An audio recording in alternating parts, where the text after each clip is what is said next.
3 araw bago ang planong tigil pasada ng grupong Piston, umatras na po ang ilang tsuper ngayon pa lamang. Gayunpaman, naghahanda pa rin ang LTFRB. At dyan naman tumutok si Joseph Moro. Ganitong pahirap kung kulang ang masasakyan ang pinangangambahan ng mga commuter tuwing may transport strike. Kaya sa umpisa ng 3 araw na tigil pasada ng Piston bilang pagkontra sa PUV modernization program sa Lunes, may solusyon na ang estudyanteng si Philip. Hindi na lang po papasok. Meron pong klase at trabaho sa Lunes. Ngunit binibigyan po ang mga LGUs ng pagkakataon na magdesisyon sa kanilang sarili.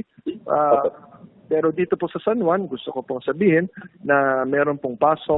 Ayon sa LTFRB, hanggang 12 ruta sa Metro Manila ang posibleng maapektuhan ng tigil pasada. 10 ang babantayan kabilang ang mga dadaan sa Novaliches sa Quezon City at ilang lugar sa Maynila, Caloocan at Parañaque.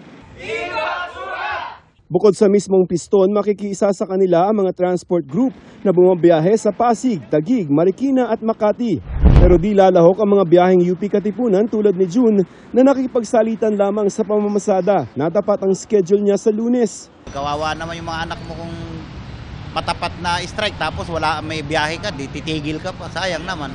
Sa Aurora Boulevard hindi rin sasali ang mga biyaheng Rizal pero ilan sa kanila ang nangangamba pa rin sa modernization program. Pag nawala yung sasakyan na yan, pati driver, mawawala ng hanap buhay. May mga lugar ding maapektuhan sa mga probinsya. Yung magiging tigil pasada po sa Laguna and Cavite would be isolated pocket strike.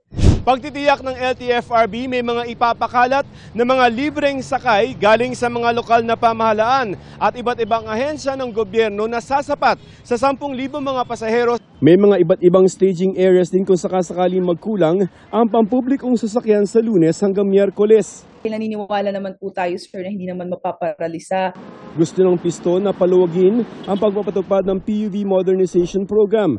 Magkaroon ng one-stop shop para matulungan sila na mag-set up ng kooperatiba at pagbili ng mga modern jeepney o kaya i-upgrade na lamang ang kanilang mga units. At sana raw ay hindi agad kanselahin ang kanilang prangkisa pagkatapos ng December 31 deadline.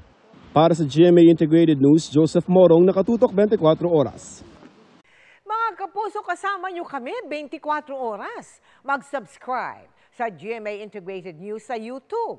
Sa mga kapuso abroad, bisitahin ang GMA Pinoy TV at www.gmanews.tv.